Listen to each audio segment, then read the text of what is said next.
पहाड़ों पर बारिश से उन्नाव में आया संकट। गंगा का जलस्तर बढ़ा, एक नहीं करीब 52 गांव हो गए पानी पानी। बाढ़ पीड़ितों का दर्द सुने उनकी जुबानी। उन्नाव में दिखा बाढ़ का ऐसा तांडव, लोग हो गए परेशान। प्रशासन ने किया सुविधा का पूरा इंतजाम, लेकिन नाव पर जिंदगी हर कदम पर मंडरा रहा खतरा।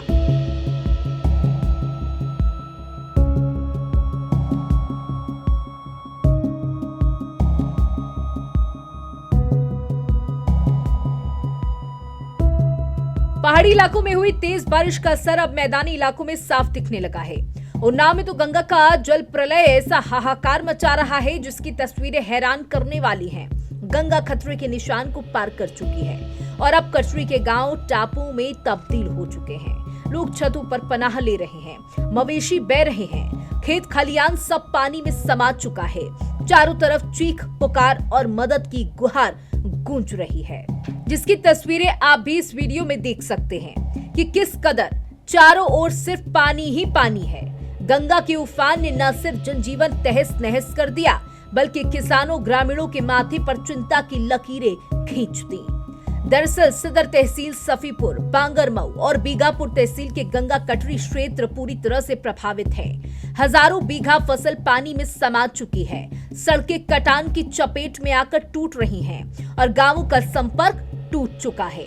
बाढ़ का सबसे ज्यादा असर बाबू बंगला, माना बंगला, पनपथा, चंदी बंगला, देवीपुरवा, गड़ेवा, मछुरा, सिंगाहा और निम्बई जैसे गांवों में है।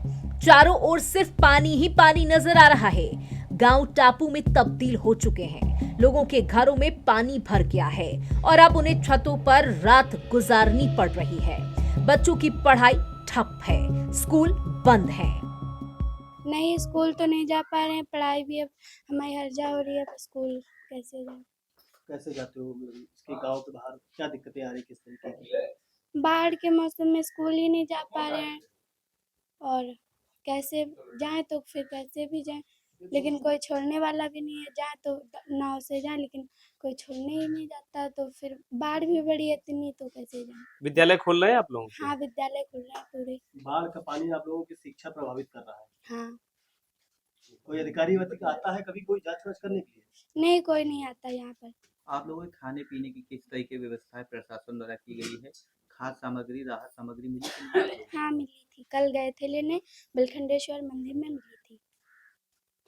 और क्या कहना चाहेंगे जिला प्रशासन और सरकार से? बाढ़ से पीड़ित हैं आप लोग। यही कहना चाहेंगे कि पढ़ाई लिखाई में हमारी जो हर्जा हो रही है, वो पढ़ाई लिखाई पूरी मतलब कि पूरी तरीके से अच्छी। और सरकार से हम यही कहना चाहेंगे कि हम लोगों की पढ़ाई भी, गांव के बच्चों को पढ़ाई भी अच्छी करानी चाहिए और पढ़ाई भी अच्छी होनी चाहिए।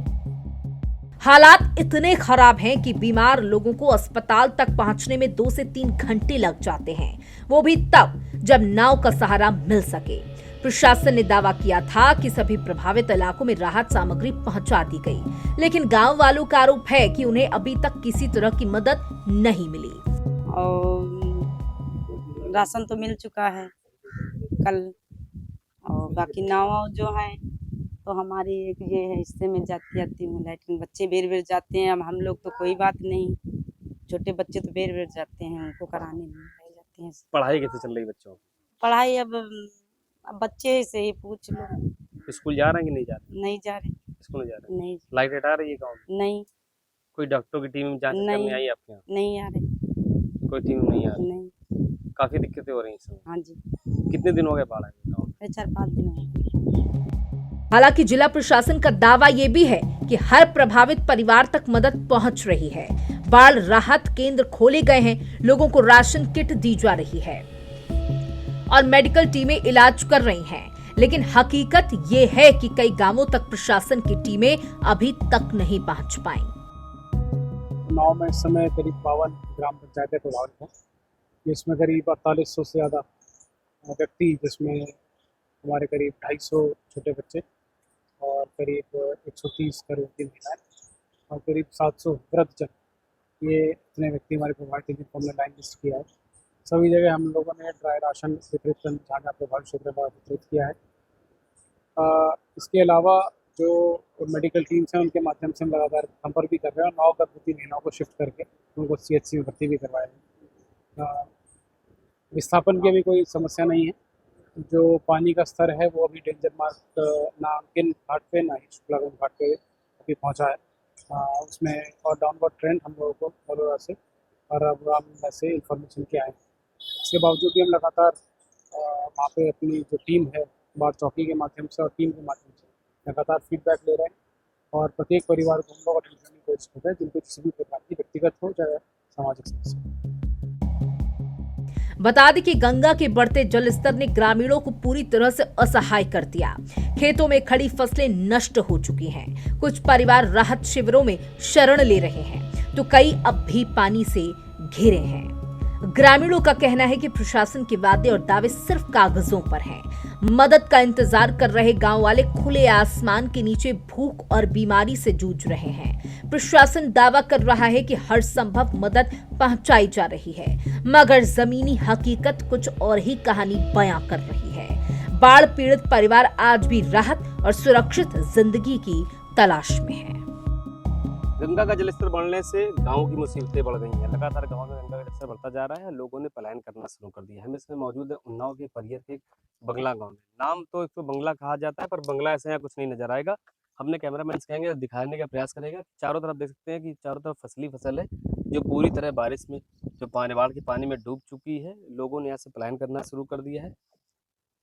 जिला प्रशासन की बात करें सहयोग की तो उनको केवल राशन की किट जरूर दी गई है, जबकि मेडिकल की तरफ से कोई भी टीम यहाँ जांच करने नहीं आई है। कुछ लोग हमारे साथ मौजूद हैं, उनसे बात करने का प्रयास भी करेंगे। सर क्या नाम है आपका? विजय। विजय जी, कैसी दिक्कतें आ रही है बाढ़ आने से? अब बाढ़ आने से मान लो थोड़ा सा दिक्कत ये है, आने जाने की थोड़ा ज़्यादा समस्या हो रही है क्योंकि जल बहुत दूर तक भरा हुआ रास्ते में। आने के लिए समझो 1 किलोमीटर तक रास्ते में जल भरा हुआ है। नाव द्वारा किसी तरह आते जाते हैं बस। लगभग कितने गाँव चपेट में आ गए? लगभग अब ये मान लो हमारे यहाँ ग्राम पंचायत कटरी मरौंदा मंझवारा में लगभग 7-8 गाँव। तो कितने घर वाले लोगों ने पलायन करना शुरू कर मतलब ये मान लो कि लगभग 70 से 80% लोगों ने पलायन कर चुके हैं। दिया? कोई अधिकारी आया गाँव में बातचीत हुई कुछ? गांव में तो कोई अधिकारी नहीं, रोड तक डीएम एसडीएम आ चुके हैं रोड तक, बाकी घर गांव तरफ तभी कोई नहीं आया। कितनी नाव लगाई गई? नाव 2 नाव लगी हुई आप आने कहाँ जाने जा के लिए। अब वही हम परियल जा रहे हैं, वही नाव द्वारा फूल लेकर परियल से इधर अपना जो भी खाने पीने का सामान वही लाएंगे वहाँ से। राशन राशन मिल गया आप लोगों को? राशन हाँ वही मिला हुआ है। कैसे कोई बीमार हो जाता है तो उसे कैसे ले जाते हैं गाँव से? अब बात ये है यही नाव द्वारा जाते हैं, बाकी तो कोई अब बीमारी का कोई यहाँ कोई दवा व्यवस्था तो है नहीं।